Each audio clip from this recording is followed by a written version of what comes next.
Bonjour, bienvenue à toutes et à tous. On va pouvoir lancer cette 7e édition du Mécène Forum pour 2 jours de rencontres, 2 jours de débats, 2 jours pour penser le mécénat du futur et s'intéresser au mécénat d'aujourd'hui. Je suis pour ma part Théo Népivoda, je suis journaliste chez Care News.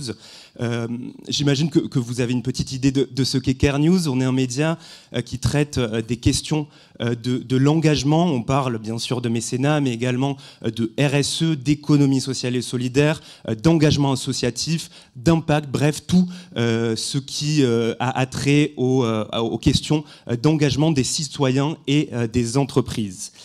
Et nous sommes ravis de participer au Mécène Forum qui prend place cette année dans un lieu qui est apparu en fait comme une évidence, le musée des Confluences à Lyon. Outre le fait que cette bâtisse est somptueuse, le musée étudie la société. Ce lieu est sensiblement tourné vers la société, il accepte et étudie sa complexité, son perpétuel mouvement. Qui plus est, cette institution innove et notamment sur les formes de mécénat qu'elle met en place. Nous sommes heureux également d'être à Lyon, heureux parce que le Mécène Forum, pour la première fois, a lieu en dehors de Paris, a lieu en région, et heureux parce que cette ville est engagée par nature, engagée socialement, écologiquement, qu'elle possède un tissu associatif assez important, qu'il s'y passe régulièrement des événements, des choses dans le secteur qui nous occupe. Merci à tous d'être venus. Nous sommes nombreux puisqu'il y a certaines personnes qui nous suivent depuis le petit auditorium. Donc ça veut dire qu'on est un certain nombre à s'être rendus au Mécène Forum. Et je salue également les personnes qui nous suivent à distance grâce au dispositif numérique et qui vont pouvoir poser leurs questions comme vous ici dans la salle à nos invités, aux invités qui vont prendre part aux différents débats. Que vous soyez ici et ailleurs, n'hésitez pas trop souvent non plus, mais à tweeter ou à poster des posts sur LinkedIn avec le hashtag Mécène Forum pour parler de ce qui vous a interpellé ou juste pour diffuser un message qui a été dit sur cette scène. Je vous présente quelqu'un à ma gauche, là-bas, que vous allez apprendre à connaître durant toute cet après-midi et que vous connaissez d'ailleurs peut-être déjà si vous étiez présent lors de l'édition précédente. Philine Belnou, bonjour. Comment allez-vous nous accompagner durant cette plénière ? Merci Théo. Bonjour à tous, donc je m'appelle Philine et mon métier c'est la facilitation graphique. La facilitation graphique, ça consiste à accompagner par le visuel des moments collectifs, collaboratifs comme celui que vous allez vivre là dans les 2 prochains jours. Donc moi, mon rôle, c'est d'écouter tout ce qui va se dire sur cette scène et d'essayer d'en faire une synthèse visuelle sur le tableau que vous voyez derrière moi. Le but, c'est aussi que vous puissiez y contribuer. Donc s'il y a des choses qui sont intéressantes, importantes pour vous, qui ne figurent pas sur ce tableau, n'hésitez pas pendant les pauses à venir me voir et à me dire ce serait bien que ça figure parce que c'est important. Donc voilà. Merci Philine pour la présentation et on vous laissera un mot de conclusion où vous nous présenterez l'intégralité de votre travail à la fin de cette plénière. On va maintenant rentrer dans le vif du sujet. Pour rentrer dans le vif du sujet, je vais vous donner le nombre 20.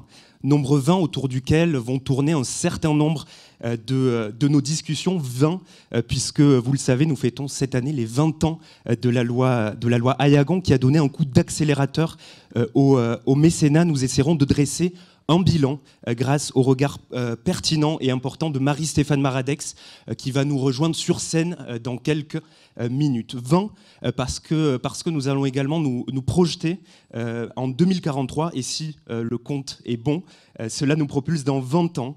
À quoi ressemblera le mécénat à ce moment-là ? Sera-t-il plus collectif, plus local, moins distinct de la RSE ? On en débattra avec 4 experts qui me rejoindront sur scène dans quelques minutes. Je vous confierai également durant près d'1 heure à Nicole Villaise, conseillère bénévole du président d'Admical pour parler de la déontologie comme outil pour développer la confiance dans le mécénat d'entreprise. Et on vous proposera une conclusion qui va être assez étonnante, vous le verrez à la fin de cette plénière. J'en profite pour dire que, comme certains d'entre vous le savent déjà, le président d'Admicale, François Debiès, suite à un souci de santé la semaine dernière, n'a pas pu venir à Lyon. Il en est désolé, mais il sera présent par visio, par Zoom, lors de cette conclusion plutôt étonnante, avec une étudiante qui nous rejoindra sur scène tout à l'heure. Mais pour ouvrir comme il se doit cet événement, je suis ravi d'accueillir sur scène la directrice générale du Musée des Confluences, Hélène Lafont, couturier, et je pense qu'on peut l'applaudir. Bonjour. Je vous laisse vous mettre derrière le pupitre. Bonjour, merci pour ce lieu, pour cet accueil, dans ce très beau lieu, ce lieu de culture et tourné, je le disais, vers la société. Pourquoi, Hélène Lafont-Couturier, était-ce pour vous logique d'accueillir un tel événement comme le Mécène Forum ? Eh bien, c'est ce que je vais tenter de vous expliquer en introduction. Donc, tout d'abord, Monsieur Yann Keinec, Mesdames et Messieurs mécènes du musée, Mesdames et Messieurs, chers amis. C'est une grande joie, c'est aussi un honneur que de vous accueillir au Musée des Confluences.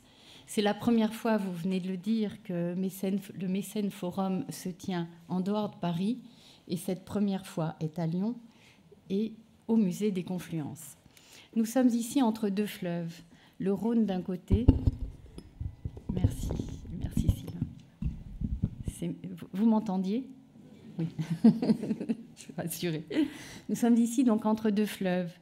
D'un côté, le Rhône d'un côté, la Saône de l'autre, avec devant soi cette magnifique perspective sur la confluence des eaux. C'est un lieu qui est devenu en quelques années l'emblème de Lyon. Ce que la nature a su faire en ce site exceptionnel, le musée a su l'inventer en mêlant les objets, les disciplines et les approches pour dérouler le grand récit du monde. L'adéquation entre le site, l'idée et le nom donne au musée toute sa force. L'audace de son identité permettait un imaginaire architectural puissant. Et ce bâtiment est à l'image de cette identité fluide qui joue sur la jonction, la mixité et le rassemblement. Un bâtiment comme un pont qui traverse et que l'on traverse. Un bâtiment à facettes, mais sans façade principale. Transparent, mais imposant, comme un nuage posé sur l'eau. Une collection qui relève à la fois de l'anthropologie, des sciences naturelles, de l'archéologie, de l'histoire et de la création contemporaine. Une collection qui couvre toutes les périodes historiques, mais aussi la préhistoire et les origines les plus lointaines de l'univers. Et ici, plutôt que de les juxtaposer, que de les exposer discipline par discipline ou époque par époque, le parti a été de laisser toutes ces collections confluer, se rassembler, se rencontrer, dialoguer, s'interpénétrer comme les eaux de ces deux fleuves. Ce musée est ancré dans son territoire. Il est proche de ses visiteurs et à leur écoute, toujours plus accessible et créatif. Il est aussi une invitation à s'ouvrir au monde et à le comprendre. Et il y a, je vais vous répondre enfin, un véritable sens à parler du mécénat au Musée des Confluences, et je vais me permettre de citer Nicolas Rousset, président des Volem et membre de notre fonds de dotation. Dans son approche, le musée intègre l'entreprise. Il s'inscrit au cœur de la cité, à la confluence des cultures, de l'histoire et du monde. Le lien du musée avec les entreprises existe depuis les origines du projet. Et nous avons ici la conviction que les entreprises sont pour nous plus que des mécènes. Elles participent de la diversité de nos publics. Nous sommes acteurs d'un même territoire et soucieux de l'impact positif de nos actions, qu'elles soient culturelles, sociales ou environnementales. Nous partageons une ambition commune, inventer ensemble des expériences nouvelles qui créent un lien entre le musée, l'entreprise et la société. Et à l'image des projets hors les murs, qui nous emmènent dans les lieux publics et même dans les lieux de travail, ces espaces du quotidien accessibles à tous. Et pour conclure, je formulerai un vœu, que ce mécène forum inspire des passerelles audacieuses entre les mécènes et les porteurs de projets, qu'il encourage des relations bien au-delà des seuls enjeux de financement, des relations où se croisent nos moyens, nos savoir-faire et nos réseaux au service de projets communs. Je vous remercie et je vous souhaite une très belle après-midi. Merci beaucoup. On peut vous applaudir. Merci beaucoup. Merci pour cet accueil chaleureux pour ces 2 journées. Et on sait que vous êtes un partenaire de longue date d'Admical et que vous êtes adhérent d'Admical. Et en parlant d'Admical, je reçois sur scène Yann Keinec pour également un discours d'introduction. Yann Keinec, bonjour. Vous pouvez l'applaudir également. On est ravis d'être ici pour ces 2 journées de réflexion. Merci beaucoup pour l'organisation de ce Mécène Forum. Pourquoi est-il important aujourd'hui de se réunir et de réfléchir au sujet du mécénat comme on s'apprête à le faire, Yann Keinec? Bonjour à toutes et tous. On est ravis d'être là. C'est vrai que c'était une année blanche l'année dernière, il n'y a pas eu de Mécène Forum, donc on est ravis que la reprise se passe ici même à Lyon, au Musée des Confluences, que l'on remercie de leur accueil.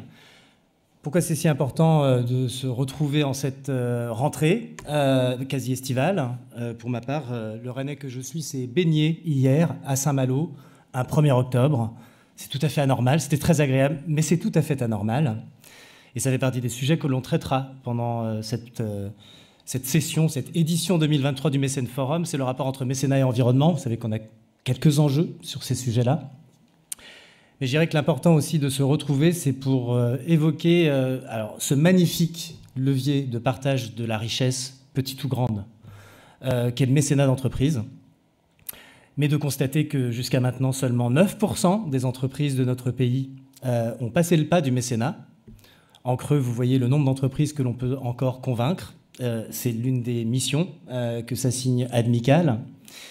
On a pu constater dans l'actualité récente, par ailleurs, que la capacité de mobilisation en urgence et de façon très significative d'entreprises grandes mécènes ou de grandes fortunes est au rendez-vous. Et dans le même temps, avec des rendez-vous ou des communiqués ou conférences de presse qui peuvent être évités, qui peuvent conduire peut-être à nuire à l'image du mécénat d'entreprise parfois aujourd'hui. Et c'est contre cela qu'Admical aussi entend contribuer en étant toujours dans la démonstration démonstrative de l'impact et du fait que les opérations de mécénat, contrairement à une petite musique à bas bruit que vous observez toutes et tous régulièrement dans les médias, n'est pas une niche fiscale, n'est pas l'apanage des grands groupes, puisque, encore une fois, les 9% d'entreprises que je viens de vous citer, ça représente environ 108 000 entreprises, 95% d'entre elles ont moins de 100 salariés. Enfin, on est dans un moment aussi où, évidemment, la place de l'entreprise dans la société, pour être au rendez-vous des enjeux et des différents défis qui sont devant nous, qui sont immenses, le mécénat est entouré, se fait dépasser un peu par la bande, par cette déferlante qu'on appelle la responsabilité sociétale des entreprises. C'est un formidable levier si les choses se conjuguent de façon constructive. Mais, et encore une fois, Admical, d'ailleurs avec ses alliés de la coordination générosité, travaille à dresser des lignes qui permettent d'éviter d'éventuels dérapages. Donc les questions assez essentielles qui vont être posées pendant ce Mécène Forum et débattues avec des sujets un peu piquants, c'est justement cette articulation RSE-mécénat, jusqu'à quel point elle est conciliable avec les impératifs qui singularisent le mécénat comme étant un outil désintéressé. Ça fait partie des choses qui seront évoquées pendant la plénière. Et peut-être pour terminer mon propos introductif, le fait que nous soyons à Lyon annonce aussi un cap stratégique pour Admical. Une de nos convictions, ça ressort aussi des éléments chiffrés du baromètre, c'est que l'avenir du mécénat entreprise sera collectif et dans les territoires, et très largement incarné par le tissu économique des territoires en question, donc à savoir des PME et des ETI. Évidemment, les grandes entreprises sont de la partie et plus que jamais, mais il est vrai que là, le cap stratégique d'Admical, il est incarné aussi par ce Mécène Forum qui a lieu à Lyon. Le Mécène Forum ne va pas revenir avant longtemps à Paris, donc on sera très heureux de vous accueillir en région pour les prochaines éditions. Et pour finir, je dirais qu'aujourd'hui, on a un petit panneau là, à l'entrée où vous êtes sollicité pour exprimer avec une petite pastille votre niveau d'optimisme sur le sujet du mécénat. Je serais très curieux que vous le renseigniez et qu'on en fasse un petit sondage demain au sortir, parce que l'objectif de ces rencontres, c'est à la fois de poser des sujets sans se cacher derrière son petit doigt. Il y a des sujets. Et donc la déontologie est très importante et on va l'évoquer dès cette plénière. Mais en revanche, les sujets d'expansion du mécénat passent encore une fois par le collectif, par les territoires. De nombreuses tables rondes traiteront de ce sujet-là, par des appels à projets hyper objectifs et qui n'obligent pas aussi les porteurs de projets à faire de la gymnastique pour rentrer dans les cases des entreprises mécènes. Comment on mène une négociation pour un partenariat de mécénat quand on est porteur de projet ou entreprise. Et enfin, les frontières avec ces sujets de RSE, les notions d'impact, et quelque chose qui me tient particulièrement à cœur, parce que ça constitue un levier, à mon sens, dans les 10 prochaines années en particulier. C'est une décennie qui connaîtra un nombre extrêmement volumineux de transmissions d'entreprises. Nous allons parler du véhicule fondation actionnaire, qui constitue un levier encore aujourd'hui très peu utilisé, et ça fait donc partie des thématiques qui seront abordées. Je ne citerai pas tous les partenaires qui sont mentionnés à l'écran, je crois que c'est suffisamment visible, mais par contre je les remercie très chaleureusement. Je remercie encore une fois le Musée des Confluences de leur accueil, et puis vous aurez l'occasion de saluer toute l'équipe amicale à un prochain moment. Je vous souhaite une bonne plénière. Merci, et je crois que je lance une vidéo. Exactement. Tout à fait. On va regarder une petite vidéo.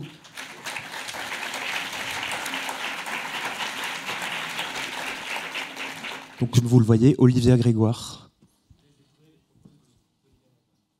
Monsieur le délégué général d'Admical, cher Yann, mesdames, messieurs les participants au Mécène Forum d'Admical, notre société connaît depuis quelques années des mutations extrêmement profondes et tout aussi rapides, et ça touche notamment nos entreprises. On observe un mouvement qui est un mouvement plutôt inspirant.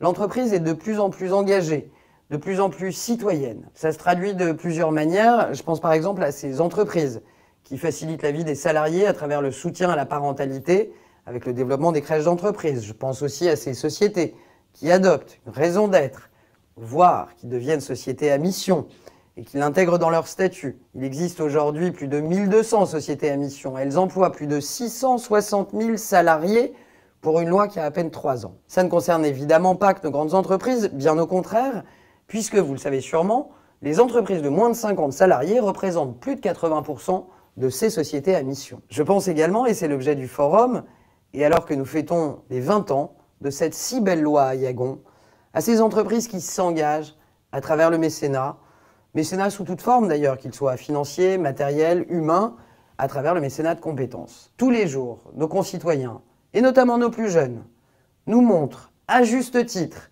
qu'ils sont à la recherche de sens, et que ce soit dans leur consommation quotidienne d'ailleurs, comme dans leur engagement professionnel au quotidien là aussi. L'engagement des entreprises est un moyen pour y répondre et devient même, je le crois, vraiment une des conditions de leur compétitivité, sans oublier que c'est un levier majeur en matière d'attractivité des talents. Le mécénat est un levier absolument majeur pour concrétiser, rendre tangible l'engagement des entreprises, et nous devons continuer à le valoriser autant que faire se peut. Aujourd'hui, 9% des entreprises ont recours au mécénat, et je crois sincèrement que bon nombre d'entreprises, bien entendu à la mesure de leurs moyens, mais je ne crois pas que ce soit qu'une question de moyens, pourraient s'y investir, quelle que soit leur taille. Je suis donc très attentive aux conditions de son développement en tant que ministre, chargé de l'économie sociale, solidaire et responsable, vous savez que je l'ai chevillé au cœur, mais aussi en tant que ministre des PME, du commerce, de l'artisanat. Je suis absolument convaincu que le mécénat est une réponse adaptée aux défis de notre temps pour redonner du sens, pour attirer nos talents et faire en sorte que notre capitalisme soit de plus en plus responsable. Mesdames, Messieurs, je vous souhaite à toutes et tous un très bon Mécène Forum et à très bientôt. Voilà un petit message de la ministre. Olivia Grégoire, peut-être une réaction à ce qu'on vient de voir. Je crois qu'on n'entend pas. Voilà, c'est bon. J'espère que vous avez apprécié, tout autant qu'on l'apprécie du côté d'Admical, de cette parole publique de bon niveau, très positive sur le sujet du mécénat d'entreprise. et en particulier sur cet axe que sont notamment les PME et les ETI. Je pense que là aussi, ça incarne un petit peu l'avenir du mécénat dont nous allons parler aujourd'hui. Mais on va revenir dans un premier temps, je crois, sur ces 20 années passées. Cette loi Yagon, dont, pour rappel, ça fait toujours du bien aussi de le rappeler, Admical a un certain degré de maternité sur ce texte dont on fête les 20 ans aujourd'hui. C'est le moment d'en faire un bilan. Merci. Merci beaucoup. Et vous l'avez dit, on va d'ailleurs de suite parler des 20 ans. Ah, une deuxième fois? Non, je pense qu'une fois c'était bien. On va de suite parler des 20 ans de la loi Ayagon et j'accueille sur scène Marie-Stéphane Maradex. Vous pouvez l'applaudir chaleureusement.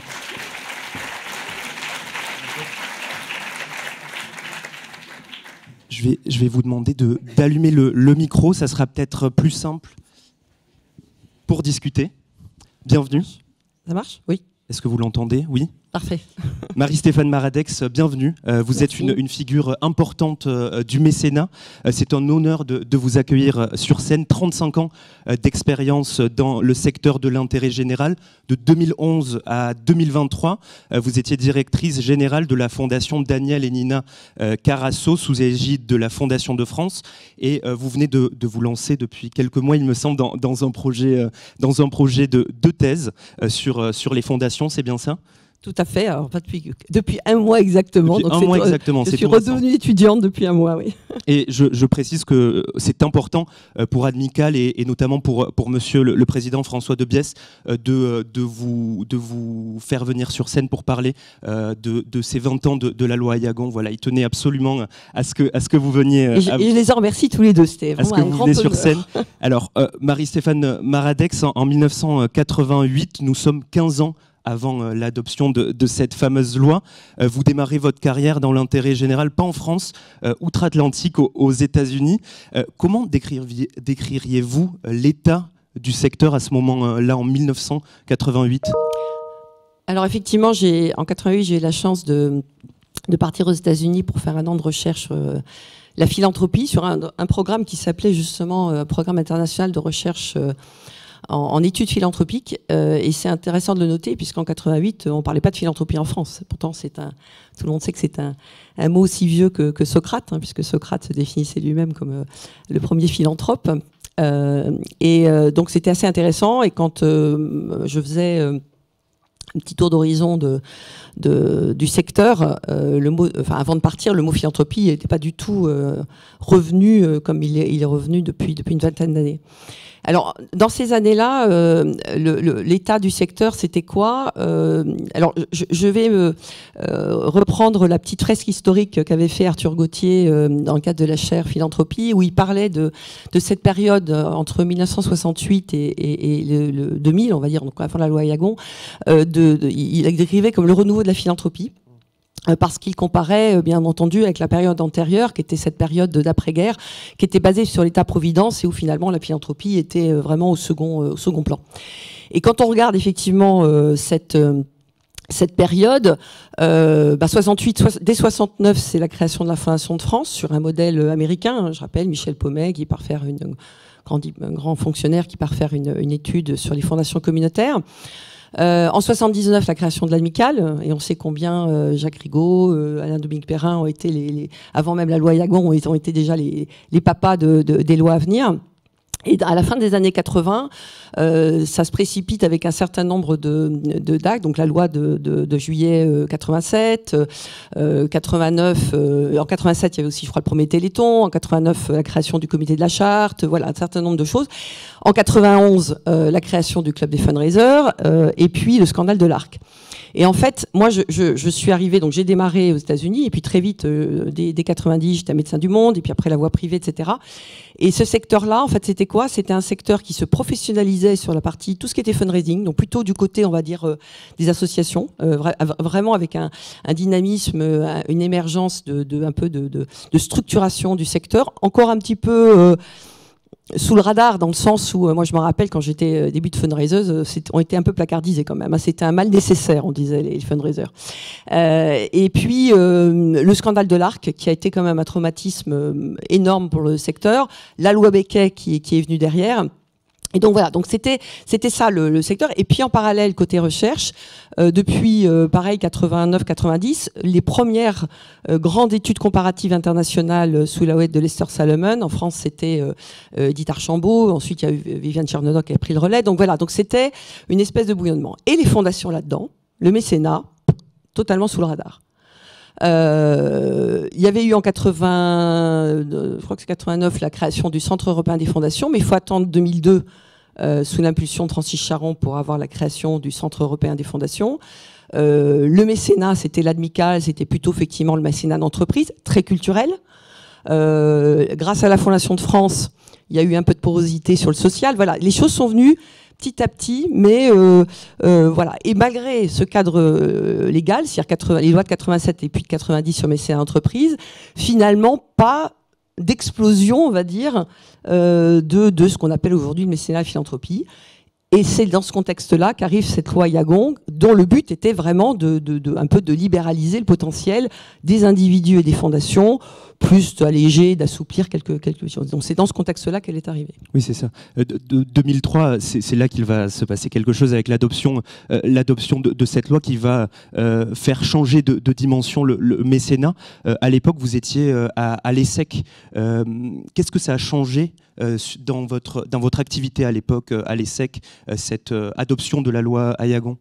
Alors, je suis arrivée à l'ESSEC effectivement en 2002 pour lancer ce qui était la première campagne grand donateur, enfin une campagne, ce qu'on appelait les campagnes de financement, c'était très calé sur les Américains.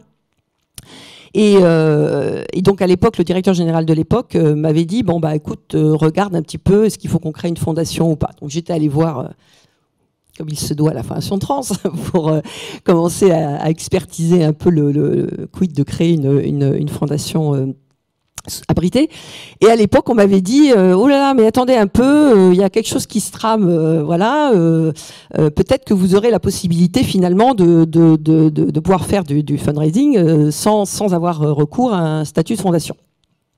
Et effectivement, cette loi Ayagon a été un levier assez extraordinaire puisque, en l'occurrence, l'ESSEC du temps où j'étais toute cette première campagne, on n'a pas eu de fondation. Hein, on a fait directement puisque c'était un statut associatif et comme vous le savez, l'enseignement supérieur est dans les articles du Code général des impôts. Et donc ça a été déjà, je dirais, fiscalement et juridiquement parlant, ça a été très facilitateur. Et puis surtout le deuxième effet, concomitamment avec les lois qui ont démultiplié les statuts de fondation, hein, fondation partenariale, fondation universitaire, tous les grands mouvements de regroupement d'universités, etc. Ça a libéré le potentiel d'un nouveau secteur de collecte qui était l'enseignement supérieur et la culture du grand don. Hein, je pense qu'il ne faut pas oublier que la loi Ayagon, ça a vraiment dénoué le fundraising avant, c'était les petits. Il n'y a jamais de petits dons, mais en tout cas, vous voyez ce que je veux dire, le marketing de masse, etc. Là, ça a vraiment débloqué la partie grand donateur, avec le corollaire derrière qu'il fallait éduquer, parce qu'il n'y avait pas de culture de grand don. Et moi qui l'ai vécu côté alumni, hein, ancien élève, c'est vraiment quelque chose. Alors, je l'ai fait dans une grande école de Bizet, je l'ai fait après à Polytechnique où on est même payé pour ses études. Donc développer la culture de grand don, c'est pas évident, y compris auprès des entreprises, parce qu'il fallait aussi éduquer ces nouveaux donateurs dans l'enseignement supérieur. Faire un don au titre du mécénat, c'est pas un contrat de recherche. Hein, c'est pas du sponsoring. Voilà, donc il y a tout ce phénomène d'acculturation qu'il a fallu faire, mais il faut dire que ça a vraiment débloqué. Alors il y a aussi l'ISF qui a pas mal aussi débloqué les choses derrière. C'est un exemple très parlant. Essayons un peu de généraliser, de parler, voilà, d'essayer de dresser un bilan de ces 20 années. À l'occasion de cet anniversaire. Quelle dynamique la loi a-t-elle permis de créer, selon vous ? Alors déjà, il y a les chiffres qui le montrent. Donc je me réfère bien sûr aux chiffres de l'Observatoire de la philanthropie. Je crois qu'avant donc la loi, il y avait à peu près 1000 fondations en France. Sur les chiffres qui sont donnés en 2022, on est à 5400, je crois, fondations. dont, alors c'est ça quand on regarde le détail, hein, là-dedans, vous avez 77%, un peu plus de 77% de ces fondations qui sont soit des fonds de dotation, soit des fondations abritées. Hein, donc il y a aussi l'avancée juridique, hein, qui va avec la loi Ayagon. Et quand on regarde les dépenses, hein, ce que ça représente en masse financière, on est à peu près sur 40 milliards et demi de capitalisation et à peu près 13 milliards de dépenses, qu'il faut toujours ramener quand même au champ associatif, hein, puisque le champ associatif, on est plutôt sur plus de 110 milliards d'euros de dépenses. Et pareil, en termes d'emploi, là c'est les études en particulier de l'IFMA, on est à peu près, et d'observatoire, on est à peu près sur 110 000 salariés, je crois, dans le secteur des fondations, alors qu'on est à 1,9 million dans le secteur associatif. Donc on est toujours quand même sur un secteur qui est... Mais vous voyez la progression, et depuis à peu près ces années-là, on est environ sur plus 8% de progression régulière sur la dépenses et capitalisation sur les fondations. Donc c'est très nettement, il y a un effet statistique qui est très parlant. Après, ce qu'on a observé en ces 20 années, c'est véritablement là aussi, alors, du coup, la professionnalisation, c'est-à-dire du fundraising, on est passé un petit peu à la fois à tout l'univers du grand making pour parler en bon français, mais également, bien sûr, les têtes de réseau, hein, l'Amicale plus ancien, le Centre français qui est monté en puissance, et puis tous les autres organismes qui ont accompagné avec des conférences, des formations, etc. Un esprit de famille, enfin voilà, il y a eu vraiment une structuration du secteur. Également, beaucoup d'ouverture de recrutement de jeunes diplômés. Hein. Moi, quand je suis sortie de mon école de business, on était moins d'une seule main à travailler dans le secteur de l'intérêt général. Donc maintenant, c'est un peu plus... également, l'ouverture des fondations d'entreprise, je crois, un petit peu plus de diversité de profils. Pas que dans l'entreprise, mais un peu vers l'extérieur. Une visibilité aussi du secteur en tant que tel. Donc, j'ai parlé, bien sûr, des têtes de réseau. Alors, j'ai eu la chance d'être membre du premier HCVA, hein, au Conseil à la vie associative, et je me rappelle à l'époque, j'avais été en tant que présidente de l'Association française des fundraisers, mais je travaillais pour la Fondation Carasso. Il y avait également Dominique Lemaître de la Fondation de France, et on s'est un peu battu pour que les fondations soient reconnues dans ce périmètre du HCVA. Pareil, il a fallu se battre pour que les fondations, et c'est grâce au Centre français, soient reconnues au niveau de CESE. Donc il y a toujours un enjeu quand même de visibilité, il ne faut jamais relâcher. Et puis, ce qui malheureusement n'a pas trop changé depuis ces 20 années, c'est une espèce de pagaille, y compris du côté des pouvoirs publics. C'est-à-dire qu'on a du mal à se faire reconnaître parce qu'il y a plein de ministères de tutelle. Il y a peu de moyens. On est aussi arrivé un peu en ordre dispersé, hein, avec toutes ces associations. Maintenant, ça s'améliore, mais il y avait un peu ça. Alors bien sûr, ces 20 années, c'est aussi une visibilité accrue des donateurs, entreprises ou particuliers. Et là aussi, avec le corollaire de critiques, de débats, puisque, vous le savez, il y a régulièrement, et Yann en a parlé, des procès en illégitimité de la philanthropie, des fondations, du mécénat d'entreprise. Et alors ça va, beaucoup de chercheurs d'ailleurs, des journalistes, hein, qui critiquent, alors, un des plus connus c'est l'américain Rob Rich, hein, qui critique un certain nombre de biais des grandes fondations. Et souvent on me dit oui, c'est les Américains. Quand vous regardez de près les critiques, c'est pas que les Américains, c'est des critiques aussi on peut entendre, hein, sur... alors lui, il parle de plutocratie, il parle de les avantages fiscaux, etc. Mais je pense qu'il faut aussi savoir regarder ce qu'on peut retirer. Il y a eu récemment des petites, hein, vous savez, hein, les Restos du Cœur, avant Notre-Dame, voilà, régulièrement, là aussi, cette petite musique. Donc Yann l'a dit, je pense qu'il ne faut pas non plus s'auto-glorifier, regarder ça à bas bruit. Et puis l'autre élément que Yann a cité, moi qui me semble aussi très important, et j'y suis d'autant plus sensible pour être encore une fois passé par le HCVA, c'est la porosité finalement de toutes ces nouvelles formes qui émergent sur les questions d'intérêt général. C'est-à-dire comment bien limiter, bien définir l'intérêt général. Il y a un rapport du HCVA qui est paru là-dessus.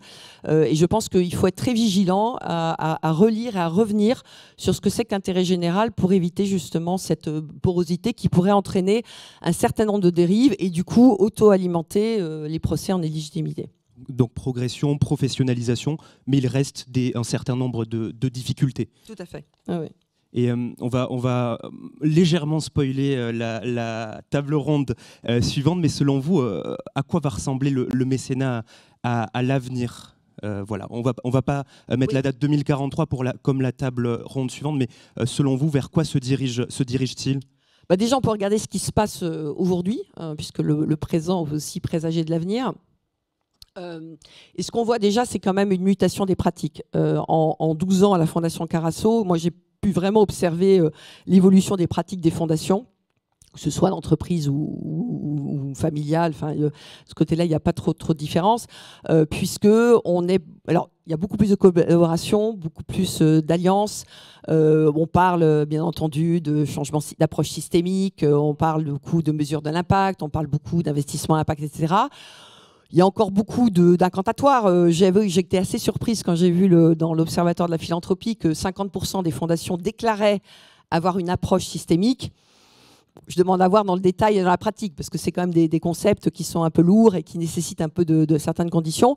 Mais en tous les cas, on sent qu'il y a vraiment un changement de ce point de vue-là. Donc ça, c'est plutôt la bonne nouvelle.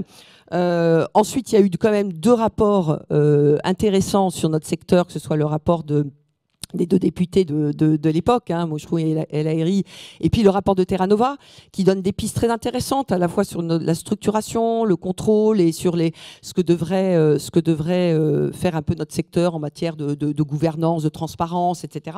Donc ça, c'est plutôt des signes totalement encourageants. Mais globalement, je pense qu'il faut quand même qu'on repense notre secteur. Moi, j'ai toujours tendance à dire que le modèle de fondation tel qu'il a été, on va dire que la fondation moderne, c'est quand même un peu les fondations à la Rockefeller, Carnegie, qui ont un peu réinventé je dirais le modèle moderne de la fondation, qui est quand même un modèle assez descendant. Et je pense qu'on a de vrais enjeux et un vrai travail à faire pour avoir une philanthropie et un mécénat beaucoup plus horizontal, où pour moi la clé, c'est vraiment de remettre le bénéficiaire au centre. On a un vrai enjeu. Alors il y a une tendance qui s'appelle la trust-based philanthropie, donc la philanthropie basée sur la confiance.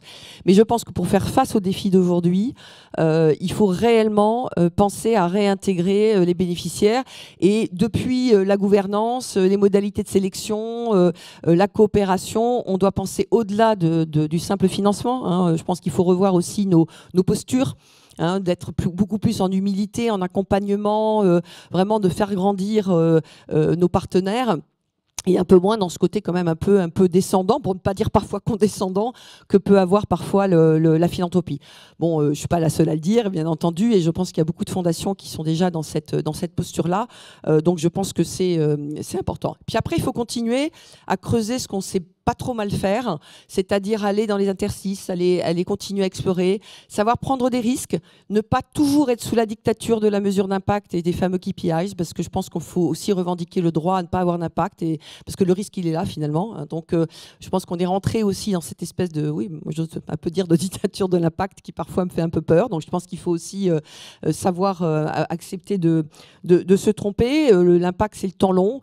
C'est surtout pas s'approprier les résultats d'impact de nos bénéficiaires, parce que finalement l'impact c'est eux qui l'ont, c'est nous, notre impact il est différent. Donc voilà, donc il faut continuer à développer ces postures-là.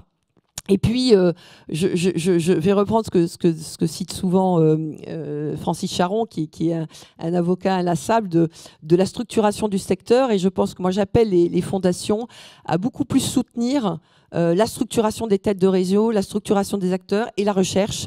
C'est pas parce que je me lance aussi dans la recherche, mais je pense que c'est important qu'on apprenne, qu'on développe la connaissance de notre secteur. Et puis, vous le voyez, on a vraiment besoin de ces acteurs de réseau pour pouvoir porter le message et pour pouvoir continuer à faire grandir en compétences les mécènes. Merci, c'est une très belle conclusion. On peut vous applaudir chaudement. Merci beaucoup d'être venu. Et puis ce qui est bien, c'est que vous avez introduit la table ronde. Vous avez introduit la table ronde qui va suivre. Merci. Au futur. On l'a compris, le mécénat a gagné de l'ampleur et fait face aujourd'hui à de nombreux défis. Quelles frontières avec le reste de l'entreprise? Pourquoi tendre vers du mécénat plus local et plus collectif? On va en discuter avec nos 4 invités qui vont me rejoindre sur scène. Mais avant, je vous propose de sortir votre téléphone, une fois n'est pas coutume, et de vous rendre sur j'imagine qu'on va le voir apparaître derrière moi, se rendre sur le site kahoot.it avec vos téléphones. Je vous laisse un petit moment pour vous y rendre. Voilà, Kahoot, KAHOOT.IT. Voilà, vous allez pouvoir entrer le code PIN du jeu, puis saisir un nom ou bien enfin, vous pouvez saisir ce que vous voulez. C'est pas obligé que ce soit votre vrai nom. Je vous laisse un peu de temps pour vous connecter. Je ne sais pas si le code PIN va apparaître à l'écran. Est-ce qu'on peut me donner l'information ?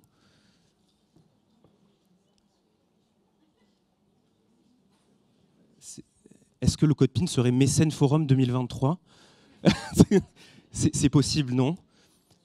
Est-ce que si quelqu'un a la réponse peut me signaler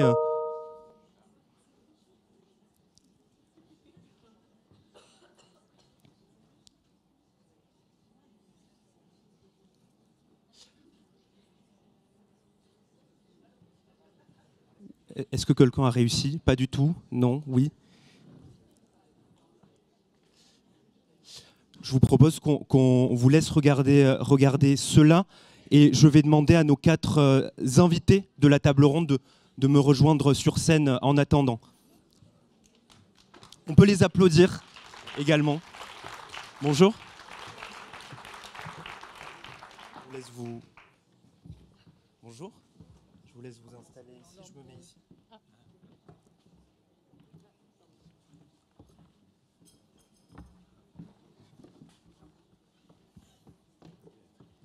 Bon, le code PIN en cours de chargement, je vois. Ah voilà, nous y sommes. Je vais vous demander de rentrer le 903 1108.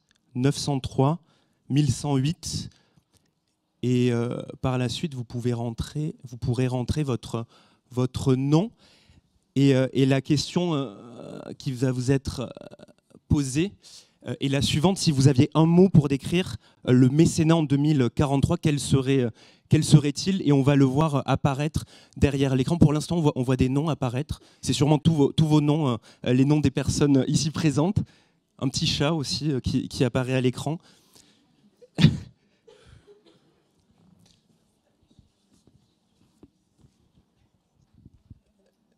Alors, est-ce que ce dispositif marche vraiment ? Je me demande... Ah voilà, nous y sommes peut-être. Écoutez, 3, 2, 1. Donc, c'est à vous de saisir la réponse, j'imagine. Vous pouvez vous rendre sur votre téléphone. On va 6 réponses qui ont été données, 16 réponses. On va attendre un peu pour dévoiler les mots et après je vais vous demander à tous les 4 de me donner un mot et une explication rapide de le mot que vous choisiriez pour parler du mécénat en 2043. Exercice facile ou compliqué, je ne sais pas trop.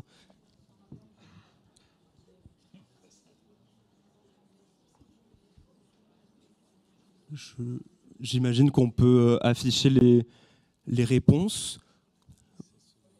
Il reste 16 secondes. Donc on va voir apparaître les mots qui ont été le plus donnés dans la salle, donc les gens présents dans la salle, les gens présents à distance, les gens présents également dans l'autre salle. On va le voir apparaître maintenant.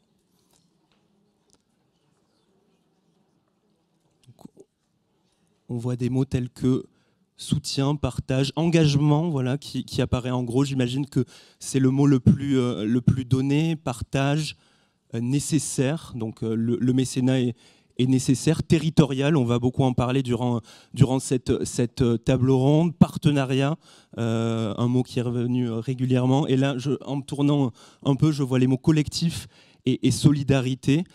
J'en profite pour faire un petit tour de table. Si vous aviez un mot pour parler du mécénat d'entreprise, il faut allumer. Normalement, ça doit... Voilà. Je crois que oui, tous les mots sont bons. Effectivement, engagement, moi j'aime bien engagement, si on rajoute sincérité avec, quoi. Il faut que ce soit un engagement sincère. Engagement sincère. À la fois de la part des mécènes, des entreprises, bien sûr des associations partenaires, et puis des collaborateurs, des entreprises. Pour nous, c'est important. Oui. Laure Kermen. Si vous avez eu le temps de réfléchir, oui. Oui, assez rapidement. Je ne suis pas Madame Irma. Je n'en sais absolument rien. Bien, passe. Moi, j'aurais dit collaboratif. Collaboratif, très bien. Et on va en parler par la suite, effectivement. Frédéric, également, Thierry. Moi, je pense qu'en 2043, il sera natif à l'entreprise, le mécénat. Donc, on a natif, collaboratif et sincère. Ouais. Sincère. Ça fait trois jolis mots qui me semblent sont apparus derrière nous. C'était une belle entrée en matière, et pendant près d'une heure, nous allons nous projeter, comme je le disais, en 2043. 2043, cela peut paraître dans une éternité. Pourtant, les phénomènes que nous observons aujourd'hui pourraient devenir la norme de 2043. Alors essayons de dessiner le mécénat d'entreprise du futur à partir de ce que l'on observe chez nos contemporains, ce que l'on observe dans vos pratiques, vous qui nous écoutez, ou vous qui êtes sur scène, et qui baignait au quotidien dans le mécénat. Alors les fondations auront-elles toujours le même rôle en 2043 ? Financeront-elles toujours les projets de la même manière ?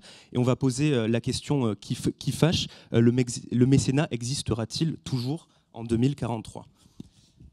Je vous propose un dialogue franc, sans langue de bois. On va le voir avec 4 observateurs et pratiquants du mécénat d'entreprise. Leurs points de vue sont pluriels. C'est pour cela qu'il est intéressant de les faire dialoguer, de les faire discuter entre eux, mais également avec vous. Vous pourrez poser durant une dizaine de minutes à la fin de cette table ronde toutes vos questions et nos 4 intervenants y répondront. Oliver Faust, je commence par vous. Merci d'être venu. Directeur communication et RSE de Biomérieux, une entreprise qui propose des solutions de diagnostic pour déterminer l'origine d'une maladie et une contamination. Entreprise dont le siège social est implanté à Marcy-l'Étoile, qui est en banlieue lyonnaise, pas très loin d'ici. On parlera également de l'entreprise des possibles, dont Biomérieux fait partie avec d'autres entreprises lyonnaise, une coalition qui essaie de faire face au sans-abrisme, avec un certain nombre d'autres entreprises. Béatrice Chaouane, je ne veux pas vous souhaiter la bienvenue. Si je ne vous souhaite pas la bienvenue, c'est pas par impolitesse, mais c'est parce que vous êtes directrice de l'administration générale du musée des Confluences. Donc vous connaissez bien l'endroit dans lequel nous trouvons. On va comprendre en quoi vous proposez une façon particulière de faire du mécénat d'entreprise, et qui peut être intéressant de regarder pour essayer de comprendre ce à quoi va ressembler le mécénat d'entreprise en 2043. Bienvenue. Frédéric Terré, bienvenue également. Vous êtes directeur exécutif marketing, développement et international de la Fondation de France, donc acteur et observateur de la philanthropie. Regard important dans le débat qui va suivre. Bienvenue également, merci d'être parmi nous. Mais avant toute chose, commençons ce tour de table par vous, Laure Kermen. Et on va le dire, mettons les pieds dans le plat. Bienvenue, vous êtes directrice de l'engagement sociétal et de la performance RSE du groupe ADP et DG de la Fondation, également vice-présidente d'Admical, et vous avez un point de vue assez tranchant, en tout cas qui vous est propre sur le mécénat, que vous allez nous expliquer. Alors depuis plusieurs années, la RSE progresse dans les entreprises. Il est compliqué pour une entreprise, j'imagine qu'on est tous d'accord ici, de passer à côté. Selon vous, la frontière qui sépare la RSE et le mécénat va avoir tendance à s'estomper, parce que l'entreprise, le rôle de l'entreprise va être conçu différemment. Selon vous, comment imaginer le mécénat en 2043 avec cette reconfiguration, ces nouvelles frontières entre RSE, entreprise et mécénat? Quelle sera la place du mécénat dans cette reconfiguration, Laure Kermen? Ça va étonner personne, hein, mon franc-parler est assez connu. Moi, je pense qu'il n'y aura plus de mécénat d'entreprise. Ça n'existera plus en 2043. Je disais tout à l'heure, j'en sais rien. Je suis assez convaincue que ça n'existera plus. Je suis assez d'accord. En fait, ce sera rentré dans le mode d'opération des entreprises. Et je pense qu'on n'a pas forcément bien mesuré à quel point les suites, les conséquences de la loi Pacte, qui crée effectivement un flou entre le mécénat et la partie engagement sociétal. Et je le vis au quotidien, puisque je suis à la fois directrice de l'engagement sociétal et de la stratégie RSE et DG de la Fondation. Donc je vois bien quelle peut être parfois la difficulté, de plus en plus la difficulté de frontière entre les deux. Alors certes, on a l'intérêt général, on a le côté volontaire, etc. Mais en réalité, quand on voit comment évolue l'entreprise et comment cet engagement de l'entreprise dans les questions de société devient, j'allais dire, de plus en plus naturel, et quelque part, tant mieux, j'allais dire. Moi, je sais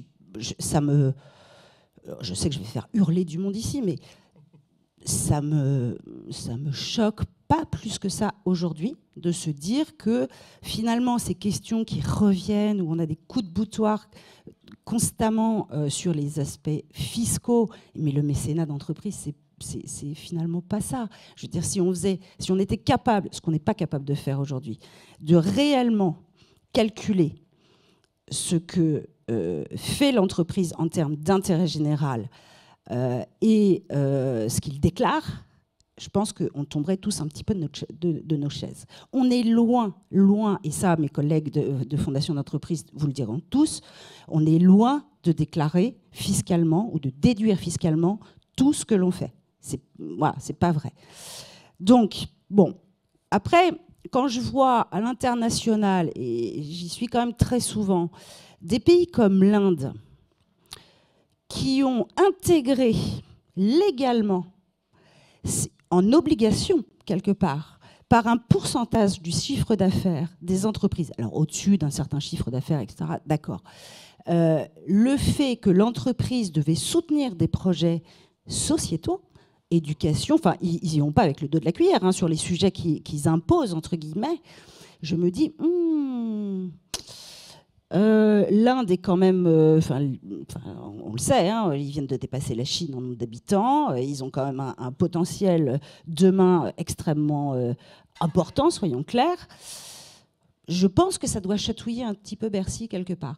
Et l'autre truc, c'est que quand même, quand on parle mécénat d'entreprise avec les institutionnels, et on a fait l'exercice plein de fois avec François, avec Yann, avec les collègues du CFF, on réduit toujours ça à un aspect fiscal. Fondamentalement, c'est ça.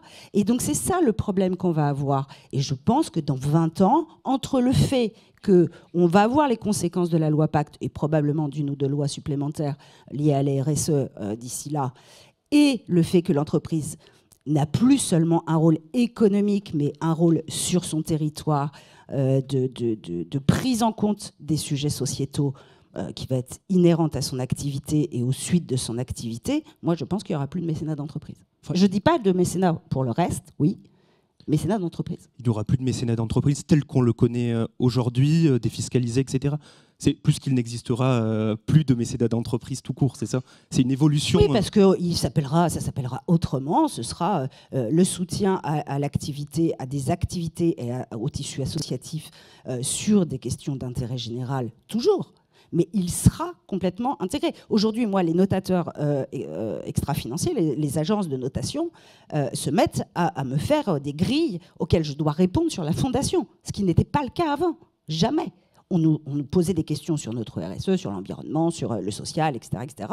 Et là, cette année, pour la première fois, poum, je me prends un questionnaire en bonne et due forme sur la fondation. Donc ça veut dire quoi, s'ils le font? Ça veut dire que leurs investisseurs demandent des comptes là-dessus. J'aimerais bien, je suis sûr que ça vous fait réagir, Frédéric Terret. Comment vous positionnez-vous par rapport à ce qui vient d'être dit? Est-ce qu'il n'existera plus de mécénat d'entreprise, en tout cas tel qu'on le connaît aujourd'hui en 2043? Alors peut-être que ça s'appellera différemment, mais ça existera toujours.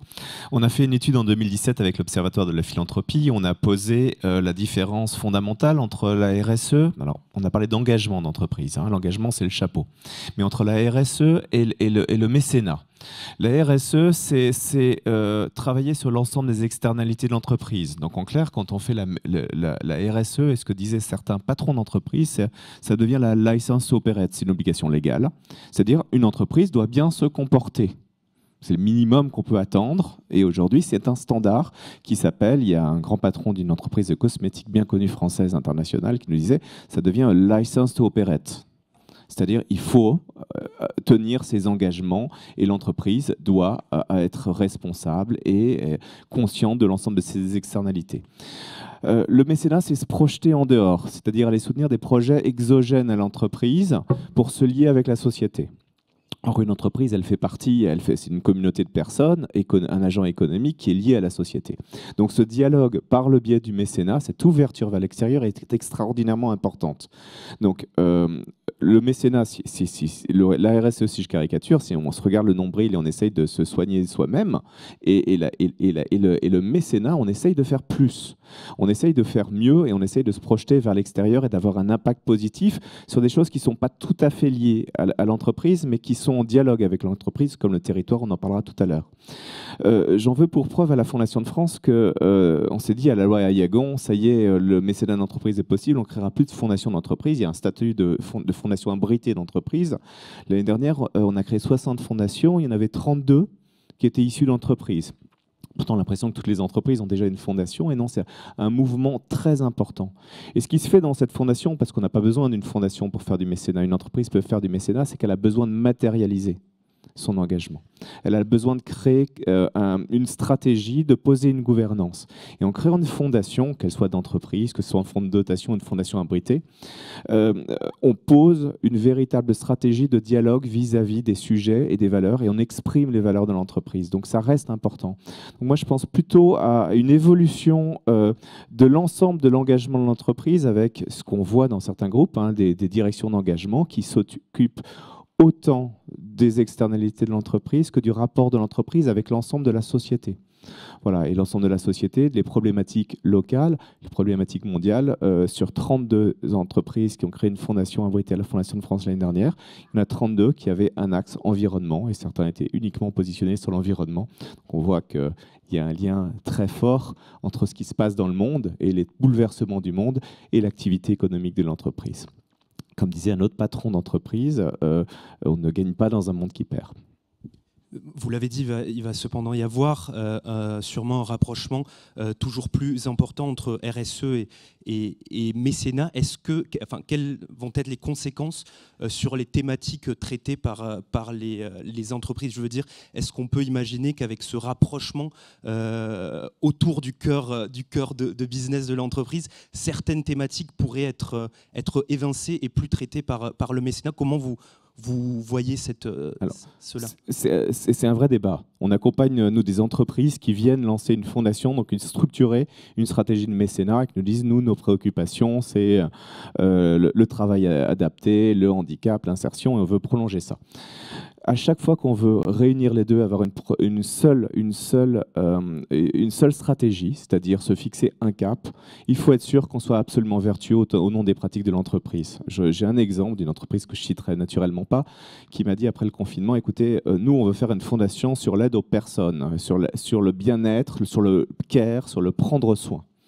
Prendre soin, il y a plein de choses en termes d'intérêt général, les associations qui prennent soin des jeunes, des personnes âgées, des enfants, des personnes dépendantes. On peut trouver plein de financements. La première question que je n'aurais pas posée, c'est on sort du confinement, quel est le retour sur le soin que vous avez pris de vos collaborateurs? Bien justement, on veut créer cette fondation très vite parce qu'on a eu 2 alertes aux instances représentatives du personnel et ça s'est très mal passé. Nos collaborateurs se plaignent qu'on n'ait pas pris soin d'eux. Est-ce que vous pensez qu'une entreprise qui est dans cette situation sociale va pouvoir lancer une fondation qui dit on va se soucier des personnes âgées ou des personnes seules en milieu rural? Donc, il y a un souci effectivement d'adaptation des pratiques. Donc, parfois, certaines entreprises arrivent et on les accompagne à ce défi de la cohérence totale, c'est-à-dire on s'intéresse globalement dans toutes les activités de l'entreprise à l'environnement et on soutient des projets environnementaux. Et parfois, on prend des contrepoints. C'est-à-dire on est dans une activité qui est une activité numérique, on décide, on a des salariés qui ont le nez devant les écrans et on va faire quelque chose de totalement différent. on va s'intéresser au spectacle vivant, ça n'a rien à voir, parce que ça va être une porte ouverte sur un autre monde. Donc il y a autant d'entreprises que de questions d'entreprises sur ce que doit nourrir l'engagement, ce qui doit permettre et le dialogue qu'il doit créer. Mais on arrive à créer des univers de valeurs cohérents avec une RSE qui focalise sur un sujet et une stratégie de mécénat sur un autre. On va maintenant parler d'un exemple concret. Oliver Foss, comment le mécénat est conçu chez Biomérieux? Êtes-vous plutôt en phase avec ce qui vient d'être dit par Laure Kermen sur ce repositionnement du mécénat? Percevez-vous qu'il évolue avec l'arrivée de la RSE et vient s'imbriquer avec cette nouvelle donne? Je sais que vous liez en particulier chez Biomérieux mécénat et engagement des collaborateurs. Comment vous positionnez dans ce débat? C'est vrai que c'est une question un peu complexe. Je pense qu'on peut continuer à faire du mécénat tout en l'intégrant dans la stratégie RSE et en étant ou pas dans le cœur de l'activité de l'entreprise. J'ai du mal à généraliser un petit peu, mais si on revient à l'exemple... Enfin, en tout cas, il faut que ce soit, comme on disait tout à l'heure, sincère. Il faut que ce soit un mécénat sincère et cohérent, qu'il n'y ait pas de contradiction, parce que là, finalement, si on a des contradictions, on est... Voilà, c'est pas crédible une seconde. Donc, il faut veiller à cette cohérence-là. Si je regarde chez Biomérieux, peut-être la définition qu'on prend, nous, de la RSE, c'est tout ce qui peut contribuer, de la part de l'entreprise, à réduire notre impact négatif et à augmenter notre impact positif sur le monde qui nous entoure.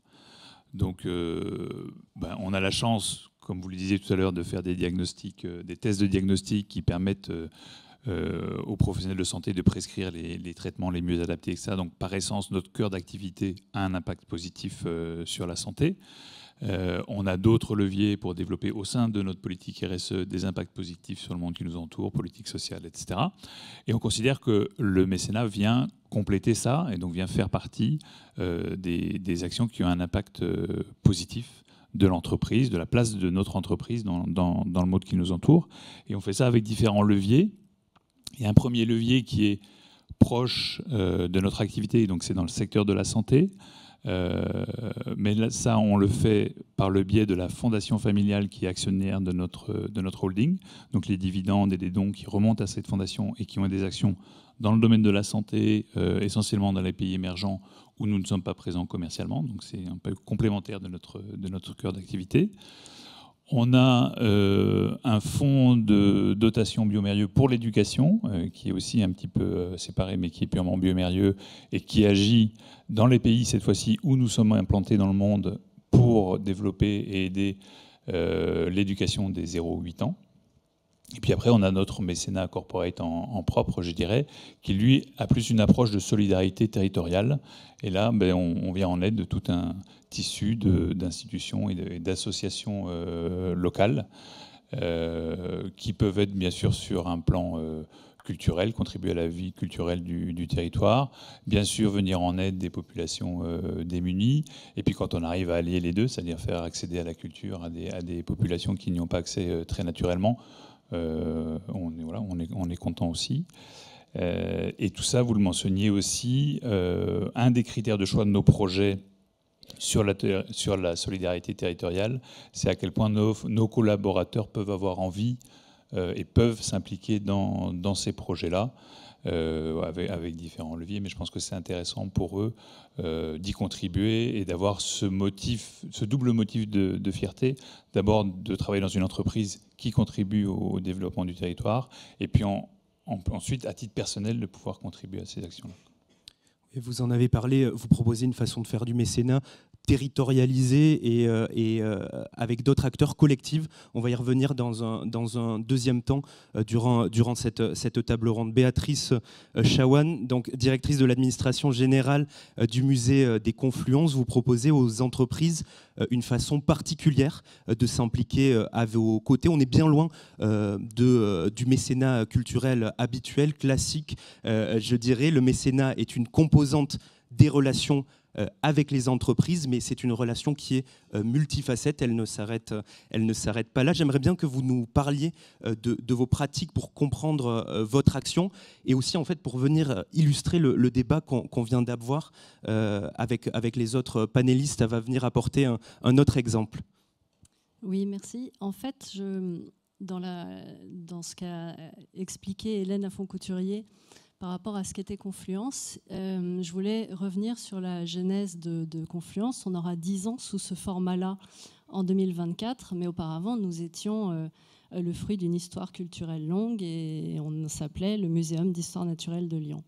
À la fin des années 90, le département du Rhône s'interroge sur le projet du musée et c'est ce positionnement inédit qui est de faire du musée quelque chose qui sorte un peu du cadre classique de présentation d'objets ou de présentation d'époque, de mêler. Déjà, on n'était plus dans les cases habituelles. Finalement, on l'a appliqué à notre relation aux entreprises. C'est-à-dire qu'en fait, pour réfléchir à ce projet, on a, dès le départ, c'est-à-dire dès qu'est-ce que doit être le musée des Confluences sous son nouveau format, autour de la table, il y avait des entreprises. Et ça, c'était en soi déjà inédit, dans le sens où et les entreprises n'étaient pas là pour se dire combien vont-elles pouvoir mettre dans le musée. C'était pas ça le sujet. C'était qu'est-ce que pourraient attendre les entreprises du territoire d'un musée comme le musée des Confluences. Et en travaillant sur ce projet, dans cette réflexion, déjà on a commencé à tisser un réseau d'entreprises qui trouvaient un intérêt à dialoguer avec un musée sur ces questions-là. Et on a forgé finalement ensemble ce que devait devenir le musée comme source d'inspiration ou d'accueil. Rappelons que le public des entreprises, c'est un public. Et qu'effectivement, il y a des personnes qui viennent au musée uniquement parce qu'elles y ont été invitées dans le cadre d'un événement et qu'elles ne seraient pas venues autrement et que c'est peut-être ce qui va leur donner l'occasion de revenir. Donc c'est un public comme les autres. Et c'est d'abord comme ça qu'on a pensé les choses. La deuxième chose qui nous est venue, c'est que dans cette réflexion de projet, ce sont les entreprises du territoire qui sont venues autour de nous parce que ça les intéressait de savoir ce qu'un nouveau musée ou en tout cas qui se crée sous une nouvelle forme allait pouvoir proposer. Et donc on s'est vite rendu compte qu'on était sur un temps long et qu'il fallait qu'on ait des partenaires qui réfléchissent avec nous sur ce temps long et sur la façon qu'on aurait de pouvoir travailler ensemble pour finalement faire conjuguer nos objectifs qui sont bien sûr de faire rayonner les collections du musée, d'accueillir beaucoup de public et notamment touristique, mais aussi de trouver les moyens de faire venir au musée des gens qui n'y vont pas d'habitude ou que ça devienne un levier pour que des jeunes, pour que des personnes qui sont éloignées du champ social-culturel puissent accéder plus facilement, de façon plus ludique, à tout un tas de choses et d'enjeux qui finalement intéressent les entreprises.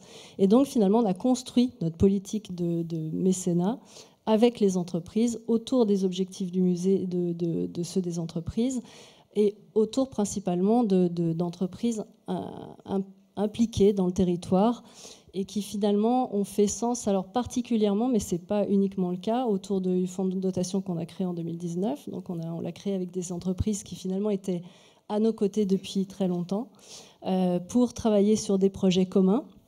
Et on y reviendra probablement sur les questions de faire territoire ensemble, pour inventer des formes particulières. Alors, Oliver est autour de la table puisqu'il représente une des entreprises qui sont parties dans l'aventure du fonds de dotation avec nous. Ça peut prendre des choses très variées. Alors, ce qui est à l'écran illustre finalement les quelques exemples qu'on peut montrer. Être musée des Confluences et être mécène du musée des Confluences, c'est permettre à ses salariés d'avoir un allosaure et une présentation quasiment d'exposition dans le hall du siège à Marcy. C'est l'occasion, pas seulement d'avoir un allosaure dans le hall, c'est de parler d'un certain nombre d'enjeux de préservation des espèces, de l'environnement. C'est-à-dire qu'aucune de nos collections n'est présentée pour ce qu'elle est exclusivement. Elle est toujours présentée pour ce qu'elle permet de dire, de raconter. C'est d'ailleurs ce qui fait la force du projet du musée, c'est qu'une collection peut permettre d'illustrer beaucoup de choses et dans plusieurs expositions. Mais c'est aussi, donc ça c'était de 2021 à 2022. En avril 2023, vous avez là le concert qui a été donné par des salariés de Biomérieux, donc qui sont les musiciens qui sont sur scène pour une association d'enfants accompagnés, l'association Télémac, qui permettent de les accompagner sur un parcours qui était là avec leur famille, donc dans ce grand auditorium. Et puis la troisième photo, c'est nos cabanes à histoire. Alors nos cabanes à histoire, c'est précisément un projet qui peut voir le jour parce qu'il y a le fonds de dotation, puisqu'il soutient financièrement ces cabanes. Ces cabanes, à l'origine, c'est emmener le musée en dehors pour donner à voir le fait que finalement, c'est pas si compliqué d'aller au musée. Mais parfois, on a beau le dire, on a beau trouver des moyens de le faire, tant qu'on n'a pas franchi les portes, eh bien, on ne les a pas franchies. Et ces cabanes, ça permet de les faire voyager. Le fonds de dotation nous permet de les faire voyager à plusieurs endroits. Bon, là, en l'occurrence, c'est dans un site de production de Biomérieux à la Balme, donc y compris dans les entreprises.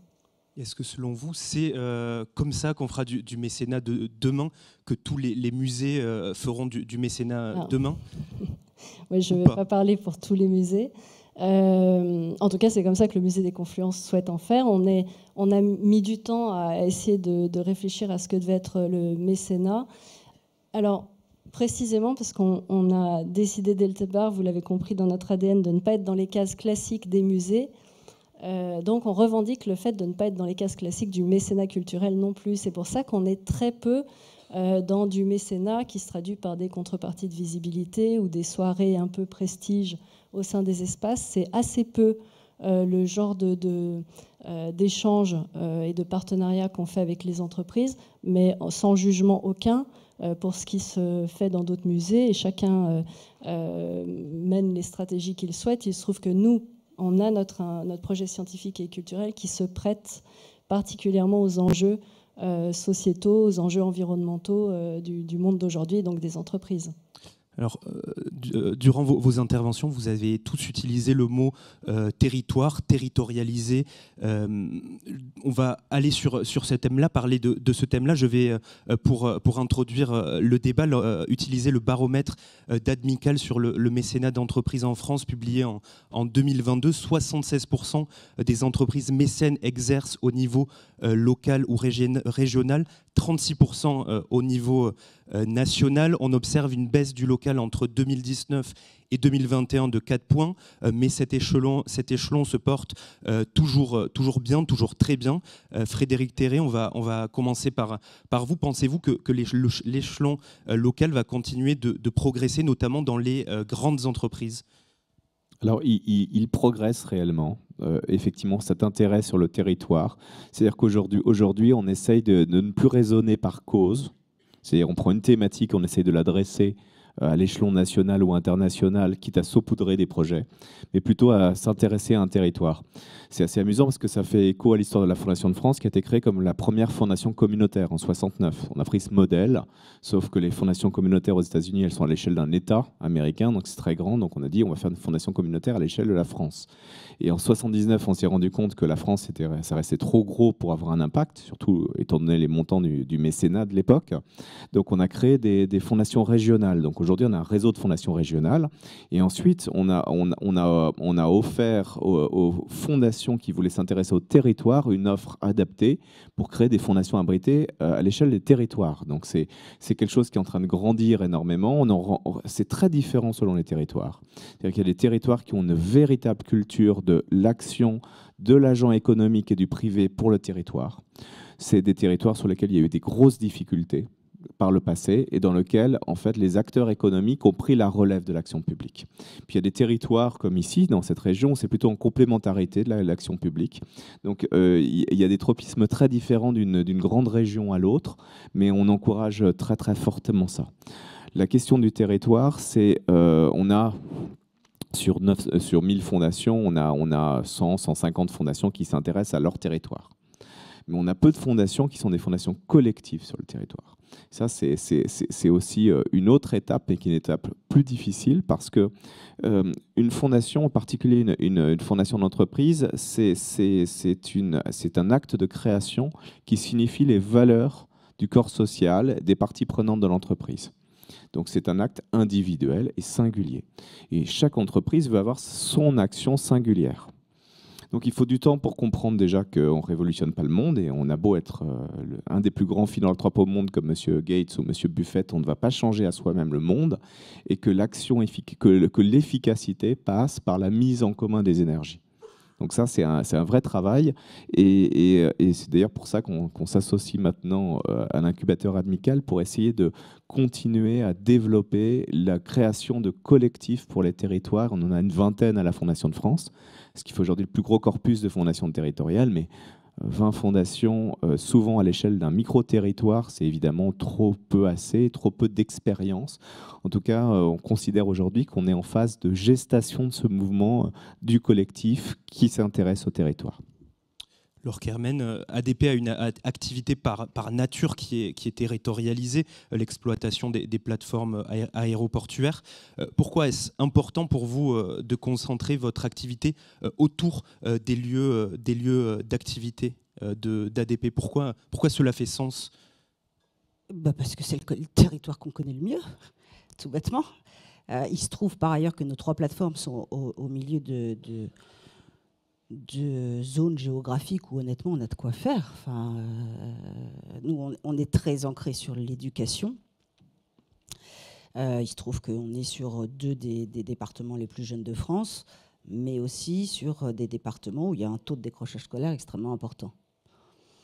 Donc, moi, je serais incapable si on me disait aujourd'hui, tiens, est-ce que tu veux soutenir un projet autour de Lyon, qui est un territoire que je connais empiriquement, mais que je ne connais pas dans le détail, et où je ne connais pas finalement strictement les besoins, etc. Moi, je ne me sens pas de légitimité par rapport à mon territoire d'ancrage, et où, pour le coup, les aéroports ont cette spécificité d'être effectivement sur du long terme. Et je fais exactement la même chose à l'international. Autour de nos plateformes, on en a quand même un petit paquet dans le monde, avec cette même volonté de travailler, alors ça peut être plus ou moins large le territoire, hein, on n'est pas à 3 km à vol d'oiseau, mais en tout cas de travailler avec des partenaires que l'on connaît, qui nous connaissent, et surtout, c'est pas juste, on n'est pas en one-to-one, on est avec un ensemble d'acteurs où chacun va venir apporter sa pierre, si j'ose dire. Et ensuite, ça c'est pour le territoire, et sur le collectif, ensuite je pense qu'il y a des sujets par ailleurs qui se prêtent probablement plus que d'autres, et donc c'est ce qu'on a fait pour l'Alliance pour l'éducation, où on s'est fédéré à un petit paquet d'entreprises, de fondations d'entreprises, pour porter ensemble, en tout cas essayer d'aider à diminuer le décrochage scolaire, sur des territoires qu'on avait identifiés ensemble et qui sont en majorité Île-de-France, parce qu'on est toujours plus fort à plusieurs. Moi, j'avoue que j'imagine pas de faire du mécénat, que ce soit via la fondation ou via le corporate. Je n'imagine absolument pas de le faire tout seul dans mon coin, en one-to-one avec une association. Ça ne fonctionne pas comme ça, et je ne crois pas que ça puisse marcher comme ça par ailleurs. Sur le territorialisé, est-ce qu'il n'y a pas un risque d'inégalité territoriale ? C'est-à-dire qu'un territoire doté, qui accueille beaucoup d'entreprises, va du coup recevoir beaucoup de mécénat, et quid des territoires plus ruraux, etc. Est-ce qu'il n'y a pas un risque d'inégalité territoriale en accentuant le mécénat territorial ? Alors, gros tissu économique, hein, grosse population et gros problèmes. Donc ça, c'est déjà une réalité. Ensuite, sur la surpondération de l'action des acteurs et des producteurs de solutions comme la Fondation de France, évidemment, on va particulièrement surpondérer notre action sur les territoires où il y a peu d'acteurs et peu de financement. Donc heureusement, mais comme dans une fondation d'entreprise, nous avons des ressources non affectées qui nous permettent de surpondérer, c'est-à-dire de combler et d'aller dans les mailles du filet. Ça, c'est aussi très important. Mais il n'existe pas un territoire où il n'y a pas d'activité économique du tout. pas d'activité économique, rien, du chômage à 100%, ça n'existe pas en France. Il y a toujours des acteurs, il y a toujours des solutions, et il y a toujours des gens qui aiment le territoire et qui sont capables de le se fédérer. On a fait ça dans d'autres territoires du nord de la France. Je prends un exemple qui n'est pas local. On a fait ça dans la Thiérache, qui est à la limite des Ardennes, un territoire qui est vraiment très reculé, sur lequel on a des taux de chômage très importants par rapport à la moyenne nationale. Et on a trouvé des acteurs. Et les entreprises qui sont présentes aiment ce territoire, connaissent la population et ont envie de se fédérer. Et là, on s'associe à eux, c'est-à-dire qu'on les soutient nous-mêmes. C'est-à-dire que ce type de fondations qui vont sur des territoires qui sont plus compliqués, la Fondation de France va contribuer à cofinancer les projets pour les aider à se lancer et créer une dynamique. Et puis, le succès aidant, en fait, il y a d'autres acteurs qui se rallient au projet collectif. Donc ça, c'est très important. Je ne pense pas qu'il y ait aujourd'hui un territoire sur lequel voilà, il n'y a aucune opportunité de financement. Il y a des territoires plus difficiles pour lancer la mécanique, simplement. Oliver Faust, Biomérieux n'a pas de thématique fermée concernant son mécénat. Son seul impératif, que les financements contribuent à soutenir la dynamique des territoires en France et également à l'étranger. J'ai l'impression qu'il s'agit d'une façon particulière et innovante de faire du mécénat. Selon vous, peut-on déceler, avec votre exemple précis, peut-on déceler un changement de paradigme au sein du mécénat ? Alors, je ne sais pas si c'est un changement de paradigme, mais c'est vrai que l'intérêt de faire du mécénat au plus proche du territoire de l'entreprise, il est multiple. Hein. C'est que d'abord, on connaît bien, comme le disait Laure tout à l'heure, on connaît bien son territoire, donc on voit où il est important d'intervenir, où on peut avoir le plus d'impact. Ça permet aussi probablement, on parlait tout à l'heure de difficultés de mesure, voilà, quels que soient les outils qu'on met en place, quand même de mieux évaluer l'impact positif qu'on peut avoir parce qu'on connaît le territoire. Ça permet de mobiliser beaucoup plus efficacement et avec une grande dynamique les collaborateurs qui souhaitent s'impliquer. Et Béatrice parlait tout à l'heure du concert qui a eu lieu ici. Voilà, quand on a une douzaine de musiciens de l'entreprise qui vient ici et il y a des enfants de quartiers prioritaires qui viennent avec l'association Télémac, avec leur mentor qui, pour certains et pour beaucoup, sont collaborateurs aussi chez Biomérieux avec leur famille, etc. Ils font un concert ici. Pour beaucoup de ces jeunes, c'est la première fois qu'ils vont à un concert. À la fin du concert, ils montent sur scène, ils essaient les instruments, etc. Et puis derrière, ils ont... Pour beaucoup, envie de commencer à apprendre la musique. Voilà, donc c'est toute une approche collective et je pense qu'il est beaucoup plus facile au niveau local que si on voulait lancer ça à un niveau national. On peut parler de l'entreprise des possibles, qui est également une aventure collective, une aventure locale. Est-ce qu'en 2043, il y aura plein d'entreprises des possibles sur le territoire ? Est-ce que voilà, c'est un exemple pour le mécénat ? J'espère, oui. Expliquez peut-être. L'entreprise des possibles, c'est un collectif qui a été lancé à l'initiative d'Alain Mérieux il y a 4-5 ans maintenant, avec la volonté de régler le problème des sans-abri en région lyonnaise. Et de se dire, bien sûr, comme souvent, un problème aussi important, on ne va pas y arriver seul. Donc on va s'unir, on va travailler sur le collectif et on va faire appel aux entreprises de la région qui veulent, avec nous, lutter ensemble. Et de fil en aiguille, on est arrivé à 162 ou 163 entreprises aujourd'hui de la région qui font partie de ce collectif et dont les collaborateurs aussi sont partie prenante. C'est-à-dire que la plupart des entreprises proposent aux collaborateurs de faire don d'1 ou 2 ou 3 jours de congé que l'entreprise ensuite monétise et auquel elle abonde en général 1 pour 1, etc. Donc ça fait une certaine somme d'argent qui est donnée à ce collectif qui travaille ensuite avec différentes associations de manière aussi collective pour aussi bien s'attaquer au logement d'urgence qu'à la construction d'habitat, qu'à la réinsertion, etc. Donc travailler avec différentes associations de la région tout en impliquant les collaborateurs. Et au-delà des jours de congé que les collaborateurs peuvent donner, ils peuvent aussi donner de leur temps et venir une demi-journée cuisiner pour les escales solidaires et voilà ce type d'activité, de mission très très concrète et très locale. Super, très bel exemple. On va passer dans quelques instants aux questions de la salle. Mais avant ça, j'aimerais bien vous entendre, Béatrice Chaouane. Lors de la préparation, vous m'avez dit que votre action servait à réfléchir, à faire territoire ensemble. Qu'est-ce que vous entendez par la réfléchir à faire territoire ensemble ? Disons qu'on est dans cette mobilisation territoriale qui, à l'évidence, est facilitée parce que c'est un territoire qu'on connaît. Mais j'en reviens au temps long. C'est parce que faire territoire ensemble, c'est se donner le temps de faire évoluer les projets, de les construire, parce que ça ne se fait pas en 5 minutes. C'est se connaître, c'est connaître ce qu'on est capable de faire les uns et les autres.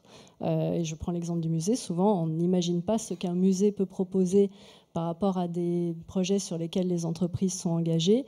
Et une fois qu'on s'est dit ça et on est dans ce maillage d'échange de connaissances, il faut construire le projet. Et là encore, ça prend du temps. Et c'est vrai que le territoire, c'est un territoire où on se croise. C'est un territoire sur lequel on intervient avec souvent des partenariats croisés. Et ces partenariats croisés, je prends un exemple de quelque chose qui se fait sur le temps long. Ça peut être ce qu'on fait avec le fonds KPMG dans l'accompagnement d'un lycée professionnel, donc à Rieux-la-Pape, qui a pris du temps parce que ce n'était pas dans les habitudes du lycée de travailler avec un musée sur un projet d'accompagnement. Il faut que ça s'inscrive dans la démarche du lycée, dans la démarche des enseignants. Et donc ça commence timidement, sans savoir où est-ce que ça va mener, et ça dure plusieurs années finalement, et maintenant c'est quelque chose qui connaît un succès et qui ne serait pas remis en cause. Mais tout ça, ça veut dire se connaître entre partenaires et puis construire ces projets. Et je ne vois pas comment le faire en dehors d'un territoire sur lequel on partage ce temps long, en fait. Ça ne veut pas dire qu'il ne peut pas y avoir d'autres projets sur des territoires différents, mais c'est quand même facilité, c'est sûr. Alors, il y avait plein d'autres questions à aborder, notamment celle, on en a un peu parlé, mais du collectif. Mais on va passer aux questions de la salle avant de partir en pause. Donc, si vous avez des questions, on va en prendre, je dirais, 2-3 avant de partir en pause. Si vous avez des questions, c'est le moment. Il y a le micro qui va circuler dans la salle. On ne vous voit pas très bien, donc si vous souhaitez vous exprimer, peut-être vous levez.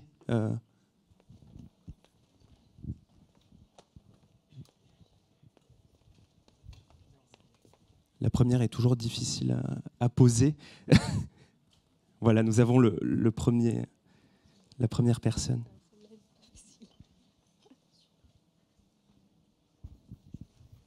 Bonjour, Pascal Confavreux, Crésus. On s'occupe de surendettement et d'inclusion financière. Alors, une question pour 2043 et le mécénat. Vous parlez beaucoup argent, on a parlé fiscalité, et vous avez un peu parlé talent, temps donné. Comment vous voyez les choses dans la symbiose entre l'entreprise et le tissu associatif, dans nous donnons de l'argent et des locaux versus nous donnons du temps et nous permettons à nos collaborateurs de fournir leurs propres talents. Est-ce que vous voyez une évolution ? Comment vous pouvez la qualifier ? Qui souhaite s'exprimer, Laure, Carmen ? Ça, de ce point de vue-là, je pense que ça va aller crescendo. C'est-à-dire qu'aujourd'hui, quand on recrute, d'abord, on a quand même inversé un petit peu les tendances. On est obligé de dérouler le tapis rouge aux jeunes collaborateurs. Et que deux, une des questions dans les 5 premières questions, les 3 premières questions, c'est quel engagement permettez-vous aux collaborateurs ? Donc ce sens qu'ils vont chercher à la fois dans l'activité qu'ils ont, mais aussi de qu'est-ce que l'entreprise leur permet de faire en termes d'engagement au sein d'associations, au sein de projets innovants, etc. etc. Aujourd'hui, il n'y a plus un collaborateur. Alors, je parle chez nous, mais j'ai quand même le sentiment, pour en avoir parlé souvent avec d'autres DRH, que c'est un peu partout. Cette augmentation du temps donner aux collaborateurs qui leur permettent d'avoir des engagements, alors que ce soit sur des temps courts, que ce soit en milieu de carrière, que ce soit en fin de carrière, que ce soit entre deux missions, etc. On a tous les cas, à mon avis, qui vont continuer d'évoluer sans que ce soit, comme ça a pu être perçu pendant un certain temps, un peu une contrainte pour les managers qui traînaient un peu des pieds, voilà. Parce que je pense que ça fera partie, enfin, j'ose l'espérer. J'imagine que si on va dans le sens de quelque chose qui est natif, comme vous le disiez tout à l'heure, eh ben, ce temps des collaborateurs hybride, si j'ose dire, entre leur mission au sein de l'entreprise et l'engagement qu'ils peuvent avoir collectivement ou personnellement, il deviendra aussi naturel qu'aujourd'hui. Frédéric Terré. Je voudrais simplement rappeler que les associations n'attendent pas des hordes de collaborateurs pour venir faire du tourisme une journée. On m'a proposé une entreprise qui voulait envoyer ses collaborateurs pour repeindre chez des pauvres. Donc, non, ça, personne n'en a besoin. En revanche, on a besoin de dégager du vrai temps compétent et du temps, pas du temps forcément long, mais des missions, c'est-à-dire pas une journée ou une demi-journée, mais soit une journée par mois ou par semaine, soit une vraie mission de 15 jours pour faire quelque chose de concret sur des compétences qui sont attendues par les associations. C'est-à-dire qu'aujourd'hui, les compétences comptables, financières sont très recherchées, coûtent énormément d'argent. Les commissaires aux comptes, si vous voulez donner du temps aux associations, c'est très précieux. Les informaticiens, l'informatique est totalement insurmontable pour les associations. Donc très attention sur ce temps, c'est du temps de qualité, du temps un peu continu, c'est-à-dire régulier et pas juste un petit peu de tourisme. Donc ça, c'est aussi important. Et il y a encore trop de responsables RH qui pensent que la journée associative va faire du bien, elle fait du bien aux collaborateurs. Donc si on veut vraiment se mettre dans une démarche d'engagement et de motivation, il faut réfléchir à la façon dont on va donner et libérer du temps, mais du temps un peu construit aux collaborateurs et puis leur permettre d'avoir une vraie mission, parce que passer une demi-journée, en plus on ne fait rien d'intéressant. Donc c'est gagnant ni pour l'association ni pour le collaborateur.